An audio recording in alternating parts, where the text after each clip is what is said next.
Labas, čia Vincentas Palubinskas ir sveiki sugrįžę į tinklalaidę Lietuva Amerika.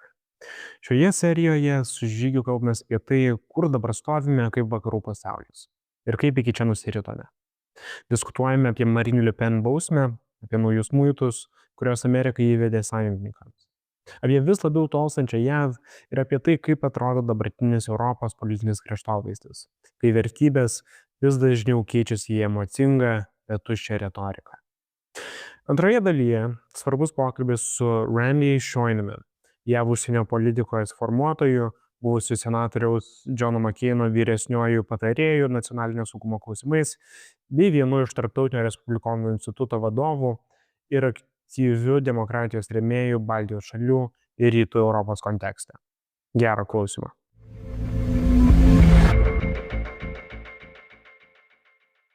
Sveiki Žygi, kaip laikotės, ilga savaitė visiems ir ypač jums įsivaizduoju. Viskas gerai, vėl tik ką grįžau iš Vašingtono, ruošiuosi naujiems žygiams, renginiams, bet Vašingtonas išlieka taikinyje, nes didžiausios problemos atrodo ironiškai kelia didžiausią mūsų laisvės sostinę ir toliau.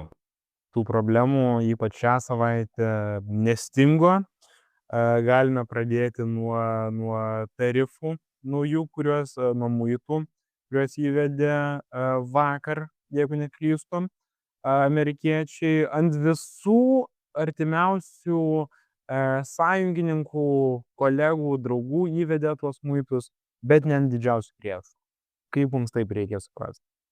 Na, Kinijai yra įvesti muitai, tačiau iš tikrųjų, kaip pats gerai sakai, visos kitos blogio ašies šalis, Rusija, Baltarusija, Šiaurės Korėja, liko nepastebėtos, bet ne tik, kad nepastebėtos. Ta pačia diena, kai buvo įvesti muitai, Vašingtone Vitkofas priima garbingai sankcionuotą anksčiau Putino patarėją Dmitrijevą, kurio tikslas yra atšildyti ekonominius ir investicinius santykius, bent jau taip kalba apie tai patys rusai, bet mes tą, aišku, matome iš tam tikrų ir kitų signalų. Ir kaip šiandien parašiau savo Facebook'e, manau, tai būtų viena iš didžiausių klaidų, kurią kažkada Amerika porai dienų padarė nutraukusi karinę pagalbą Ukrainai.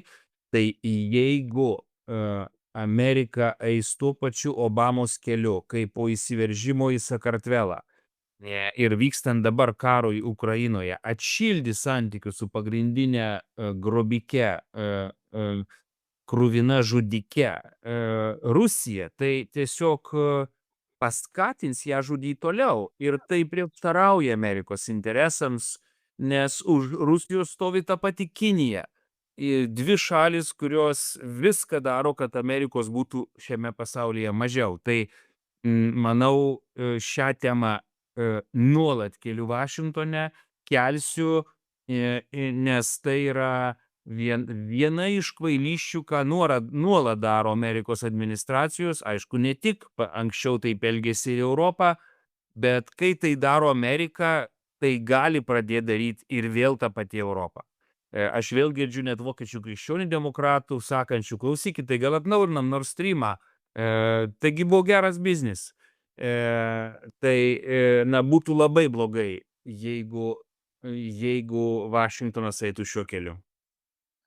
Jo, sutinku ir, kaip čia pasakysiu, man čia atrodo labai ciniška ir pasakysiu kodėl. Visų pirma, mes jau kurį laiką matome ne tik Amerikoje, bet kai kur dar laisvajam pasaulyje, kad yra noro iš privataus sektoriaus grįžti prie to vadinamo business as usual.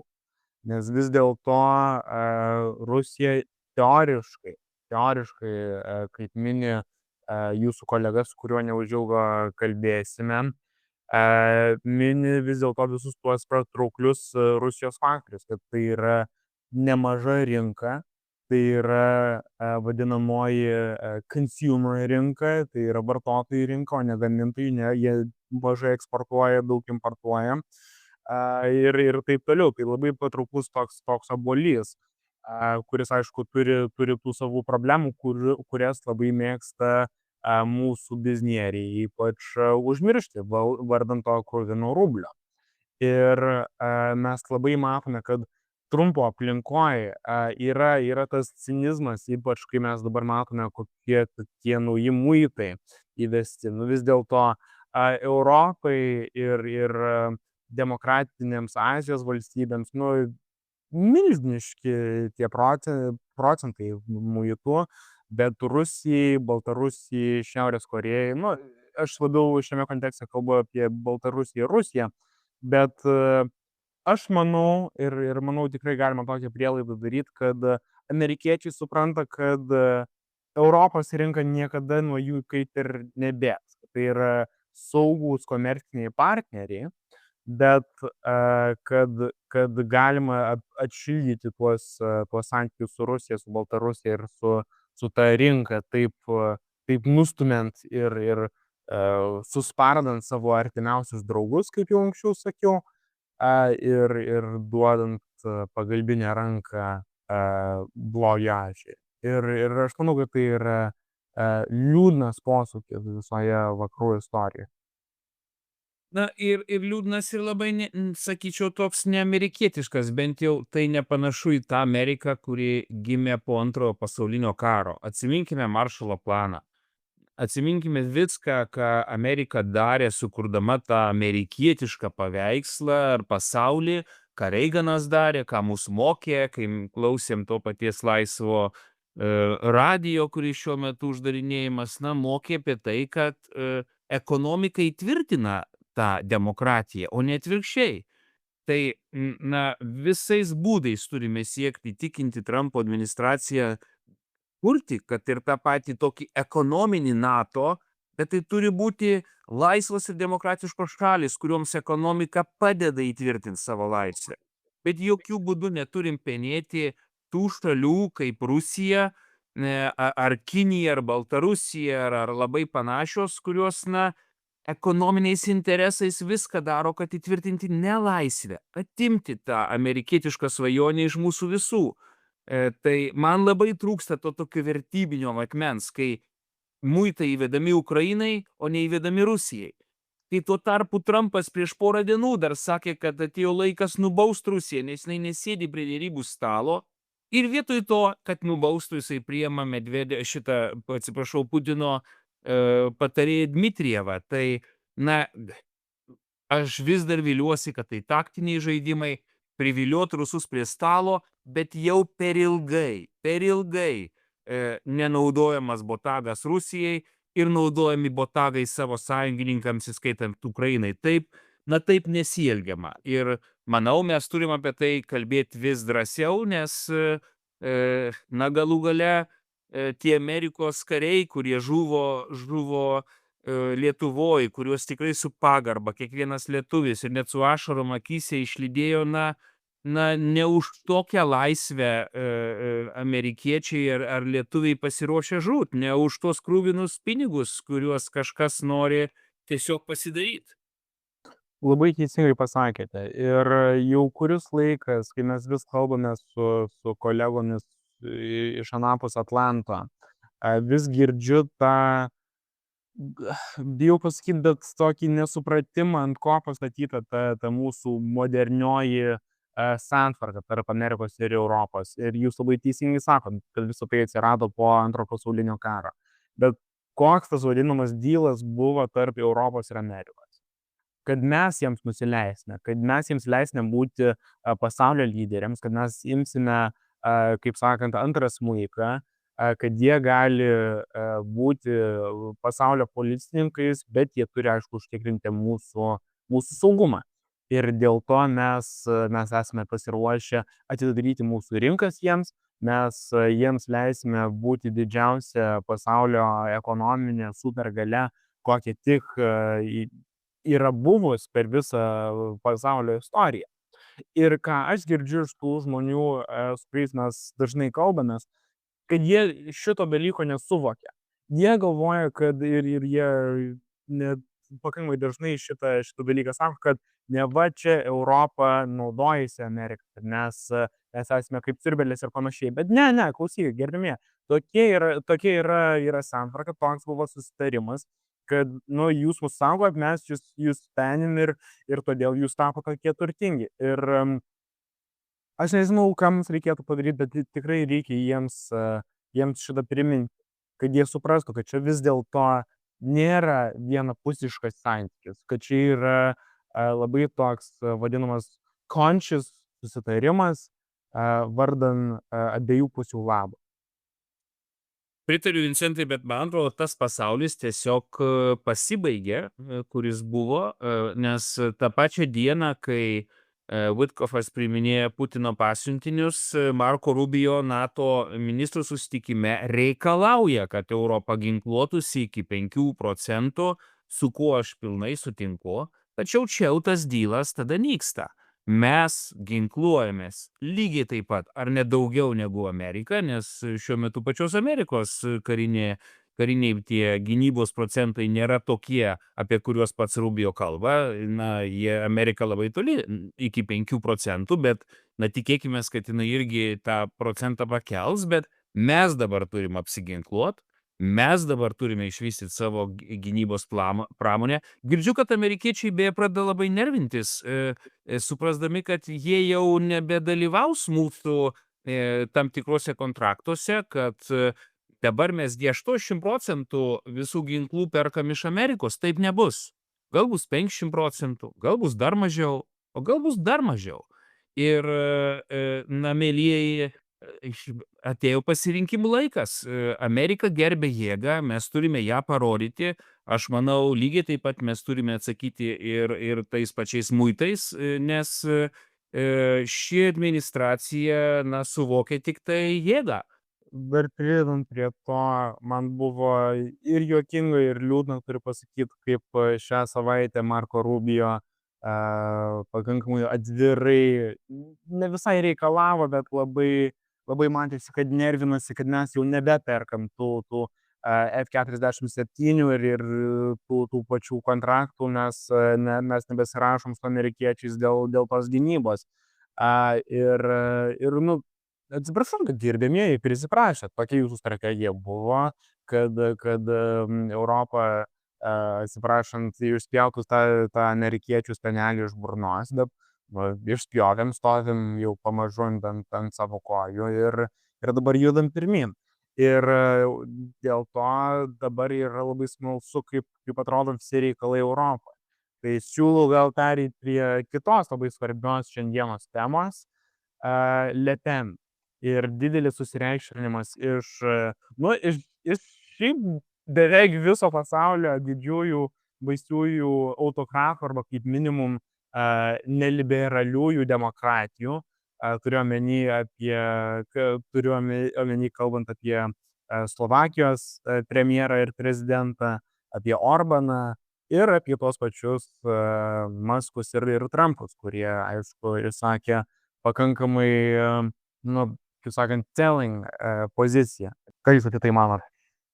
Aš manau, mums teks kartu su pačiu daug padirbėti ir visiems tiems Europos krikščionim demokratam ar Europos tai liaudies partijai IPP, kuri netrukus susitiks Valencijoje, įrodyti Trumpui, kad ne šitie radikalai, ne ICR-as, ne tie vadinamieji konservatoriai, ne kitokios visokios radikalios grupės, bet būtent mes, Europos krikščionys demokratai, centro dešinė jėga, kuri iš esmės sukūrė Europą kartu su Amerikos prezidentais po karo, yra pagrindiniai partneriai amerikiečiams.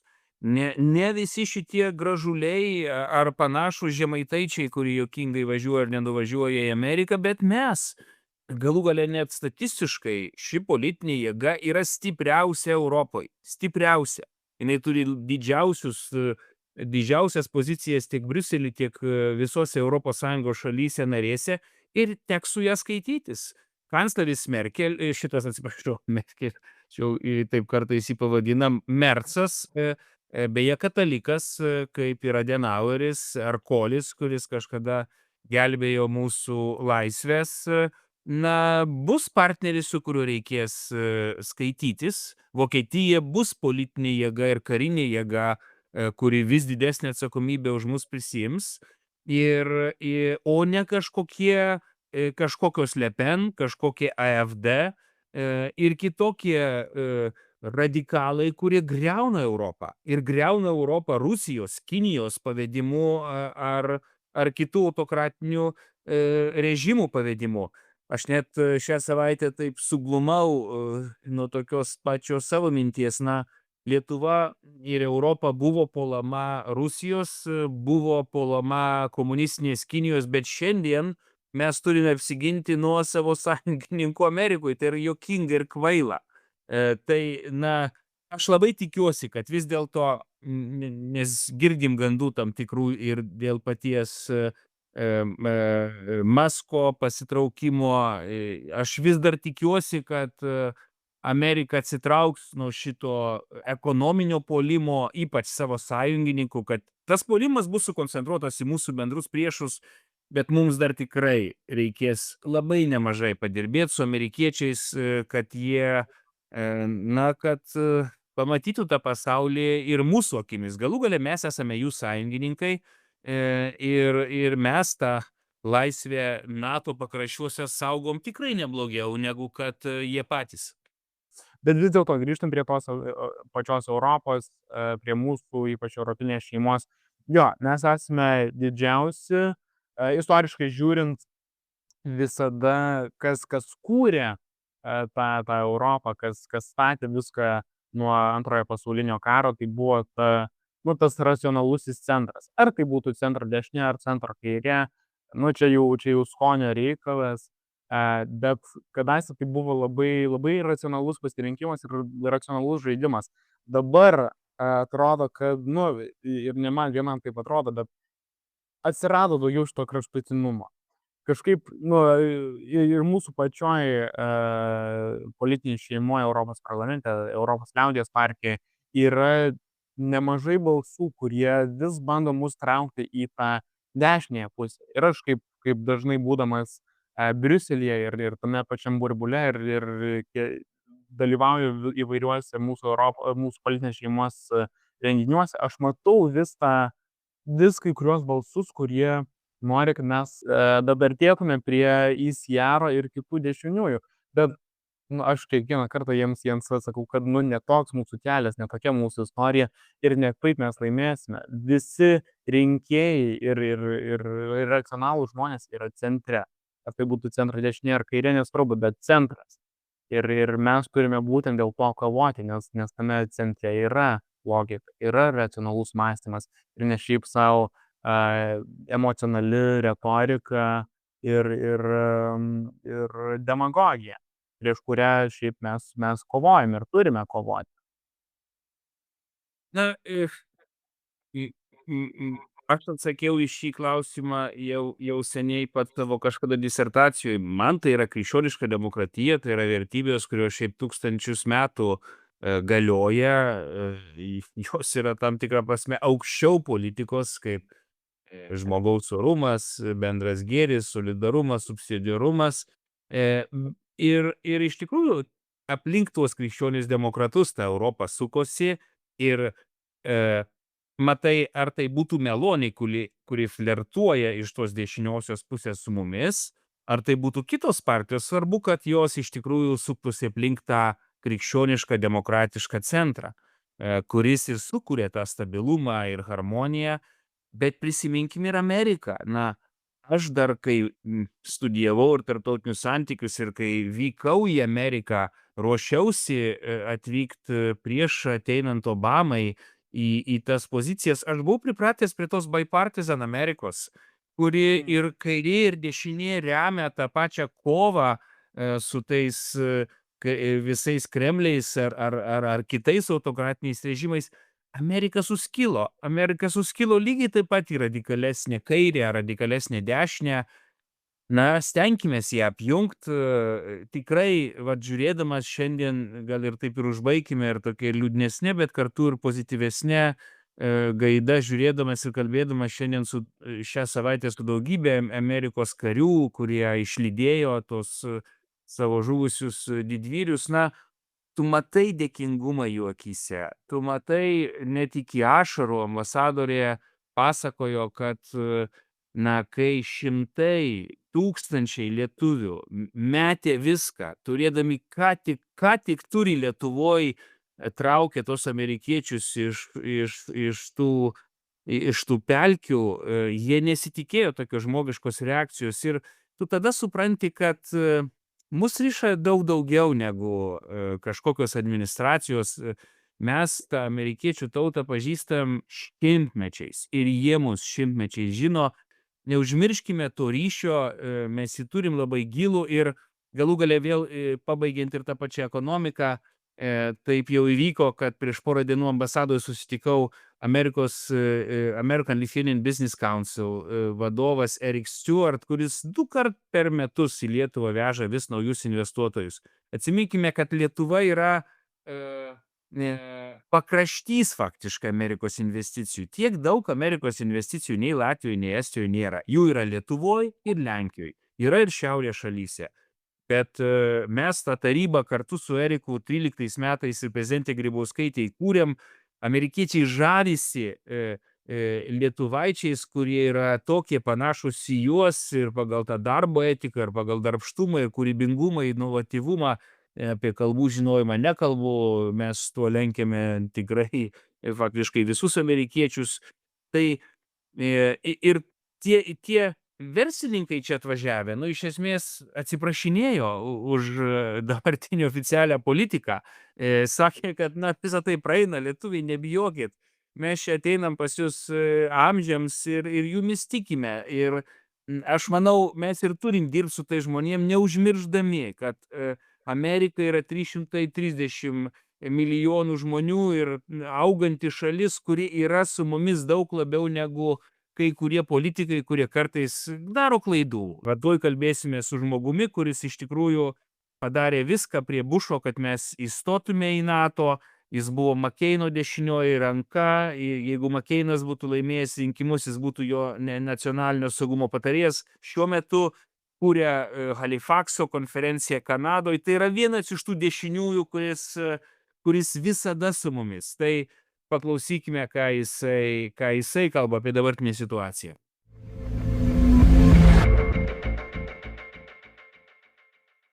Okay, Randy, I will start then from very beginning. So, if you could, I know you for decades, but young generation of Lithuanians, I doubt. For me, you are the hero that introduced Baltics to NATO. You've been campaigning for it. I still remember Bruce Jackson once said to me, Randy is like God. He will do everything. You just listen what he, is recommending, and let's do it together. And you did it.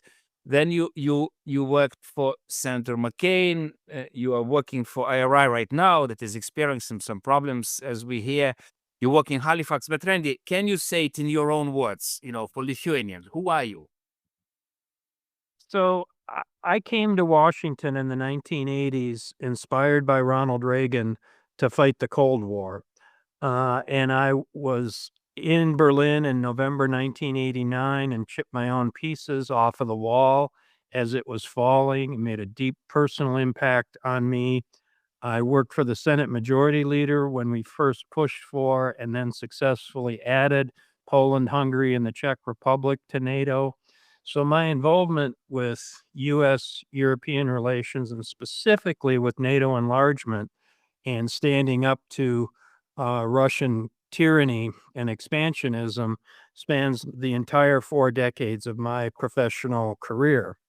And so it's with that, I think you probably want to talk about where things stand today as a lifelong Republican. I have to say it's very disheartening to see what has happened to the Republican Party, led by President Trump.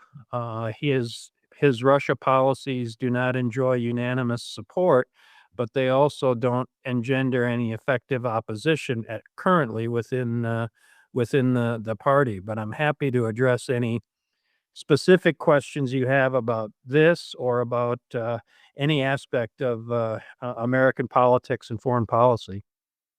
Perfect, Randy. I will shoot my first question, and Vincentas, who is third generation American Lithuanian, will correct me and add anything. I'm now reading Paula's Dombransky book, actually, about her father, captive nations, and in this book she's saying that actually only Reagan was the only president that 100% represented captive nations, ideas. He was really fighting with empire of evil, because all other presidents, starting from Clinton, from Vancouver, meeting with Yeltsin, Bush, Obama was reset after Georgia was invaded. So they were appeasing evil. Explain me why. Is it because Russians are brainwashing Americans so much? I still remember Russian ambassador, who, by the way, landed again in DC.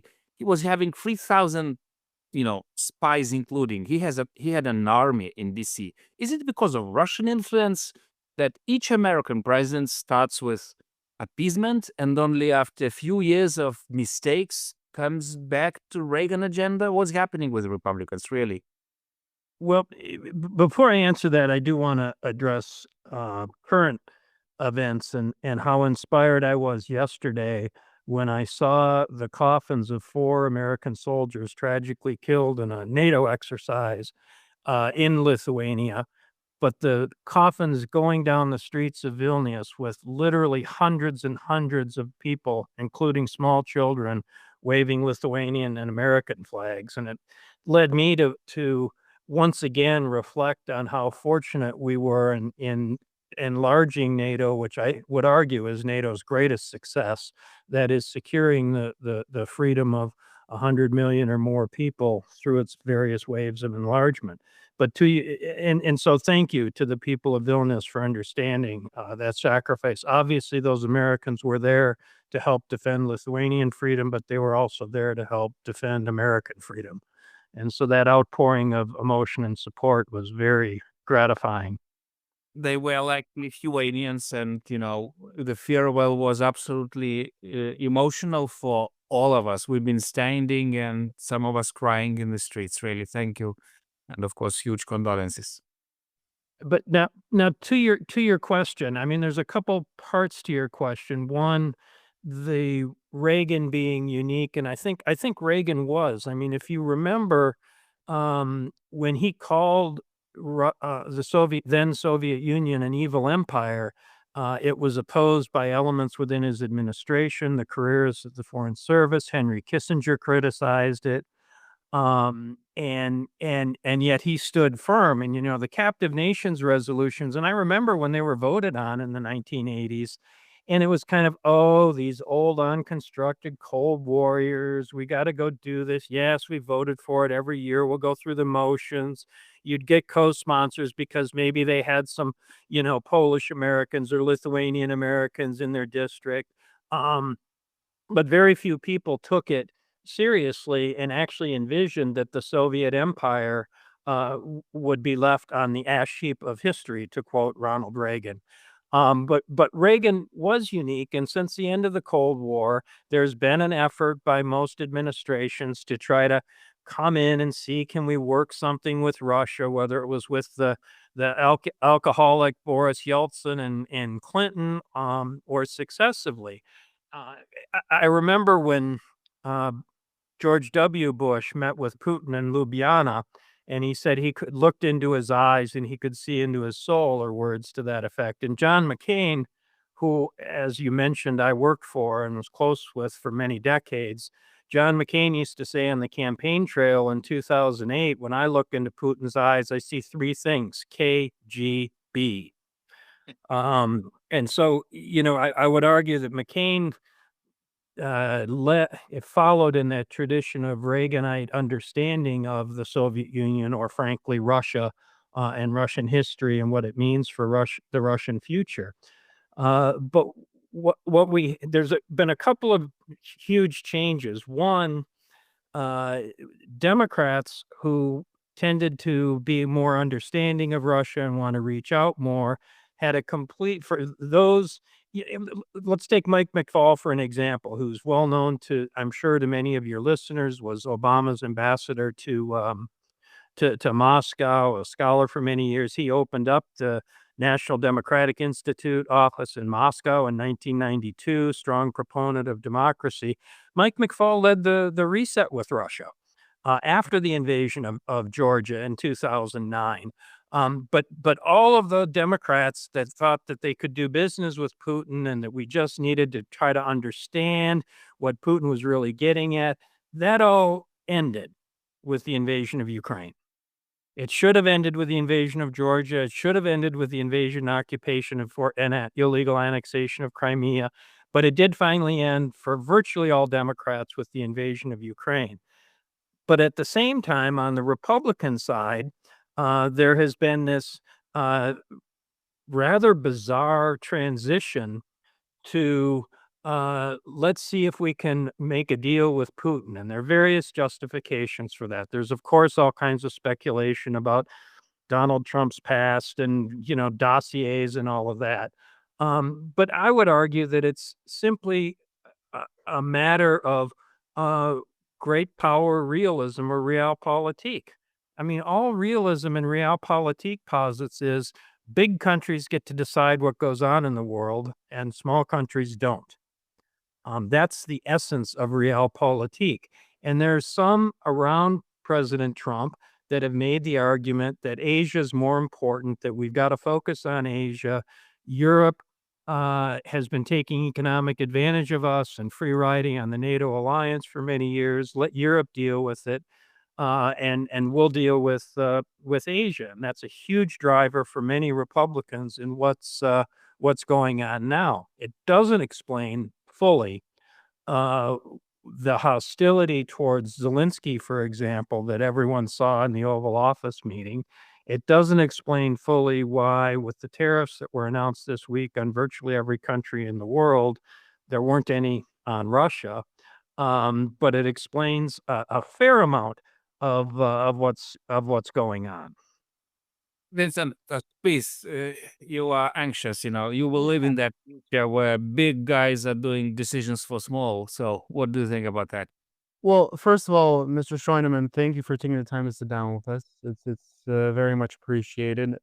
So first of all, I'd like to talk. I mean, of course, in your response, you mentioned the Republican Party many times, and first I wanted to touch on the fact that we in Lithuania and in general, anybody who understands American history and Cold War history can tell you that the Republican Party, especially with incredible senators like John McCain, God rest him, and others like him, and then Ronald Reagan, et cetera, et cetera. I mean, this was the party, and these were the people that were really fighting for democracy and for democratic and values all around the world, for freedom to, well, as your constitution puts it, the right to pursue happiness. But tell me, if you can, what happened to the Republican Party? Where did it all start going the wrong way? Vincentus, that's a very profound question that I'm not sure has an easy answer as someone who spent 4 decades as a Republican foreign policy person. Where I think things started to go wrong was at the 2008-2009 financial crisis, which hurt a lot of Americans deeply. Some 10 years after the end of the Cold War, a severe financial crisis, and voices in both parties saying, hey, America needs to take care of itself. I mean, that was Barack Obama that talked about nation building at home. And that resonated on a lot of parts of the Republican political spectrum as well. The second thing that happened was the growing disaffection with big government, which Ronald Reagan, I mean, remember, Ronald Reagan used to say the most terrifying words in the English language were, I'm from the federal government and I'm here to help. So the Republicans have always had a healthy skepticism of federal government. We put a lot of that aside during the Cold War years because you needed big government, obviously in the defense and intelligence sectors, to prosecute the Cold War. But I think we had kind of a delayed reaction after the Cold War victory and the consolidation of some of those gains reflected in NATO enlargement to say, okay, Republicans we don't like big government. The Tea Party rose to be against Obamacare, for example. So when you've got the Democratic Party saying we need to take care of things at home, you've got the Republican Party saying, hey, the elites are just getting bailed out after the financial crisis, and up comes this upstart real estate mogul from New York in 2016 saying, the little people are getting screwed and I'm going to take care of them.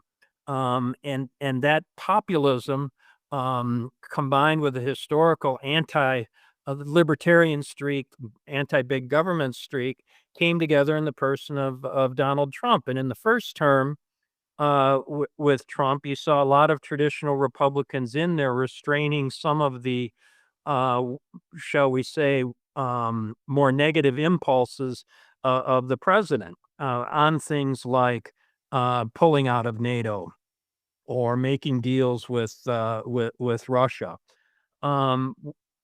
After 4 years of Biden and the reelection of Trump, you don't see any of those voices. In fact, anybody who, even at the mid-level in the government, that might hint at those voices is out, as we saw with the firing of multiple National Security Council officials yesterday, allegedly because they were too close to being hawkish or neocons. So what is generally referred to as the MAGA wing, the Make America Great Again wing of the party, is really ascendant in the executive branch. And those who have more traditional views, like National Security Advisor Mike Waltz or Secretary of State Rubio, have had to temper those views or set them aside if they want to continue serving. It remains to be seen how long Waltz is going to be there, but that's another matter. But now, with things looking very bleak in the executive branch, there's still some hope, only some, in the legislative branch, particularly in the Senate. I mean, if you look at the numbers of House Republicans that have been elected in 2016 or after, in fact, in other words, the only Republican president they've known is Donald Trump. It's the vast majority of Republicans in the House. The Senate has a little more longevity, tends to be more internationalist, tends to represent the traditional Reaganite, if you will, wing of the party better. But they're all afraid of Trump, to put it bluntly. They're afraid of Trump tweeting something out or putting something out on Truth Social that leads to a primary challenge for them. And so they very rarely speak out. There are some glimmers of hope. I mean, the chairman of the Armed Services Committee, Wicker, for example, talked about how bad an idea it was to give up the SACEUR position in NATO. But the opposition to Trump on foreign policy, or frankly on any policies from Republicans, is very limited. That's a long answer to say it's a combination of economic disruption, rise of populism, post-Cold War victory, all coming together in a very, very brilliant marketing individual named Donald Trump. Randy, if I could a bit provoke you, but in a positive way, here in Lithuania, I'm now actually in the woods where just like 30 kilometers from me, you have Russian and Belarusian troops. We stay Reaganite. We stay those traditional Republicans because we never change, because we can change. Enemy is actually getting stronger. And for me, it's like when I really lobby the Hill, like every month I'm coming there. I just met the wonderful, Senator Mitch McConnell, who was like you. He was saying, guys, if Russia wins, America loses. My question to you, when I come to the Hill, I always feel more American than those, populist MAGA people, because I feel that I'm defending American interest. When I see Americans shaking hands with Russians, I know that Russians are doing it to annihilate America, to fool you. They are laughing at you. They think the Americans are so naive and weak. Like Lenin was saying that they will just buy, the rope and hang themselves. And Trump administration is hanging itself now with Putin, who wants to annihilate America. So is it really necessary to wait for new Pearl Harbor for America to wake up and understand that this is American interest to think like Reagan was thinking? Because you remember NATO enlargement, actually Bush woke up only after, big terrorism with 9/11. Okay, Roosevelt did the same after real Pearl Harbor. And I think if we now start appeasing Russia, like Obama started appeasing Russia after Georgian invasion, my God, they will just invade us. And that will start the Third World War. Not actually our strength, but weakness, like Reagan was always saying. So how to educate Americans to stay Americans? Sometimes I'm losing the patience on that.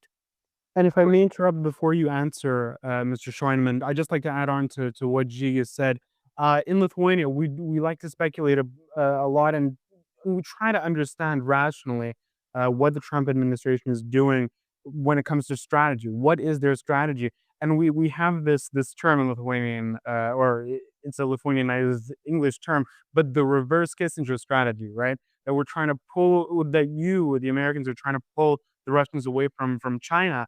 And in Lithuania, we find this such an absurd idea, because we are the ones and you certainly, yourself, Mr. Scheunemann, certainly know the history of Russia and know that it's impossible to make deals and agreements and strategies like this with them.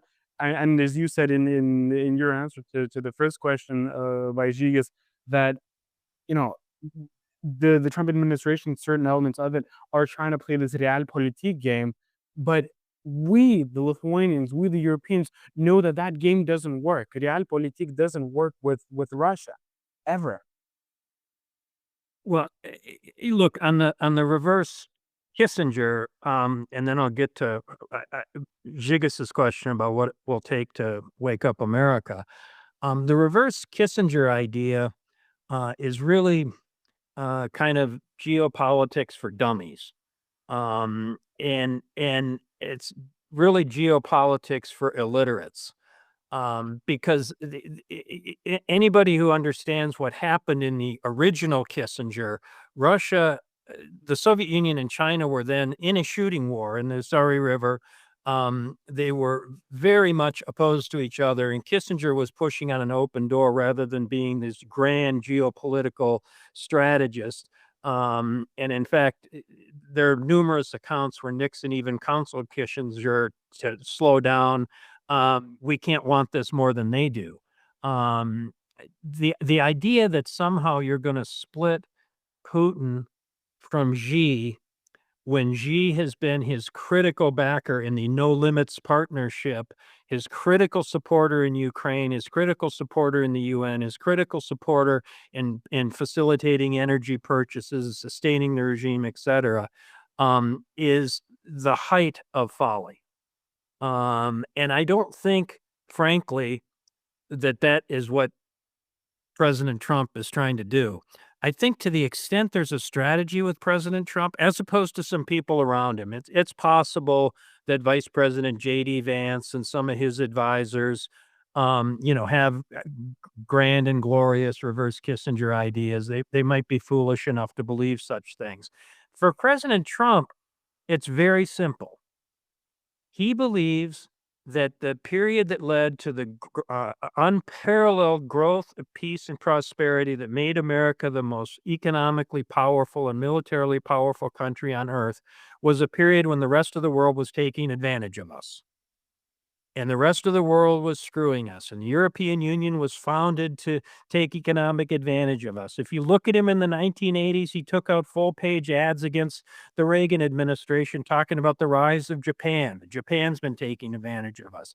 So what many of us see as a key source of American strength, that is our alliances around the world, he sees as a key weakness. that we're defending people that aren't paying for it, and they've got higher tariffs on us, and we're gonna take care of that. That's it. And if you think that somehow the reverse Kissinger or the Asia First, which is a different flavor of that, if you think the same people that are willing to sell out Ukraine will be willing to fight for Taiwan, um, it's crazy because they won't. And Trump won't. I mean, he said last summer that Taiwan is far away and close to China, and besides they stole our semiconductor industry. Trump doesn't believe in anything other than countries are taking advantage of us, and that's what motivates his tariff policy right now. And so the same person who's been that believes alliances are a source of weakness is destroying those alliances, and now he's in the process of destroying the American and possibly even the global economy with these tariffs. Randy, just maybe then one of those last questions, but if America wants to be a global player, you have to have alliances. Because I remember one big German told me, Žygis, I think at the end of Trump administration, instead of being great America, they will just become very small America.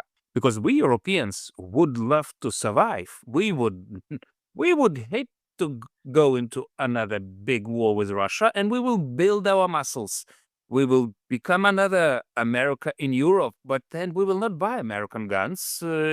Tenders will be just for us.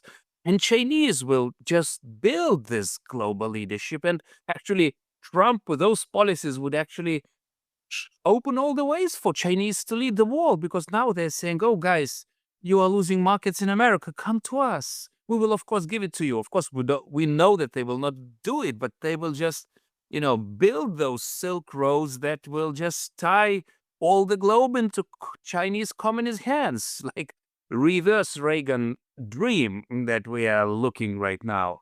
So why it is so difficult to explain it to Americans? Well, I think part of the answer to your question, and this gets to your earlier question about what will it take to get Americans to wake up, is when you say if Americans want to be global leaders, President Trump does not want to be a global leader. He thinks that era of global leadership has led to all the problems we have in America. And we certainly do have problems. It's increasingly difficult for the middle class to achieve the American dream. Home ownership is beyond reach. Personal debt levels are very high. We have a lot of problems, and Trump sees those problems as stemming from the global leadership role. Obviously, many people, including myself and many Republicans, disagree. What will it take to get us to awaken? I do not believe the current course is sustainable of tariffs and destruction. I do not believe the current course of appeasing revanchist authoritarian regimes, whether it's Russia, China, or Iran, is sustainable. Will it be some kind of strike on Iran that wakes things up? Will it be a further collapse into real recession of the American economy? Will it be, heaven forbid, some other kind of attack like a Pearl Harbor or 9/11? I don't know. But, the wrong idea is to counsel, just wait. Trump's only got 3.5 more years left, and he's a lame duck, and despite some of his musings, cannot run again. That's the wrong course. We can't wait. And I hope the Europeans step up.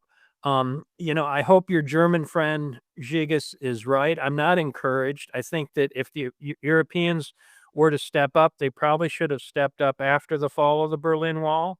But what happened a few years after the fall of the Berlin Wall? The complete destruction of the former Yugoslavia and genocide in Bosnia, and UNPROFOR and the Europeans were completely unable to take care of it, and it took the Americans to come in and stop the slaughter led by Milosevic. This time around, under this administration, I'm not sure the Americans are going to come into a situation like that. Will they be there to defend NATO? It would be right to be concerned about it, but it would also be wrong to think that Article 5 doesn't matter anymore. Lithuania and your Baltic allies in Poland, you're doing the right thing in spending on defense. You know, the French see market opportunities, but their politics are broken. The Brits are out of the EU and they've got a left-wing government, but they're doing some things. German politics are broken, but they've got a new chancellor that promises to make the Zeitenwende actually a real Zeitenwende. We'll see. You know, all is not lost. It is not, you know, 1940 Battle of Britain with Churchill. And we need strong leadership. We frankly need countries like Lithuania to keep pressing us, and Žygis, yourself and your colleagues from the Baltics and Poland and Romania and elsewhere need to keep coming to Washington and talking to people and educating people on the Hill to let them and let us know the stakes. I mean, I've spent my career doing this, but a lot of people haven't. A lot of people are fresher to this, and all they've heard is Trump talking about how the world's taking advantage of us, and it's time to end it. So please keep coming to Washington, keep pressing us. Vincentas, it's great to see the younger generation represented here. I was a lot younger when I first met Žygis, and pretty soon we'll be passing the torch to you. So it's great to see you. Okay, Randy, thank you. We will keep coming to DC, but together with Vincentas, our next trip is to big European Christian Democratic family, EPP, because as you said, we have to get, first of all, our house in order. We have to be strong as Americans are, as Israelis are, and that will make it better in different aspects. Vincentas, your last words? My last words are thank you very much, Mr. Scheunemann, for your time, for your insightful words, and your work is really appreciated. And if we had more time, I'd love to continue speaking, but of course, with all great things, this must come to an end. And Randy, just from my side, again, thank you for what you did. I was more or less as young as Vincentas today when I started this EU and NATO integration process, but thanks God we did it. You know, we are happy, we are strong, we are inspiring other nations, and that's because of your hard work to convince Americans to enlarge NATO to the Baltic. So thank you from the bottom of my heart. Thank you. Thank you. Thank you. Take care. Okay, thank you, Randy. See you. Goodbye.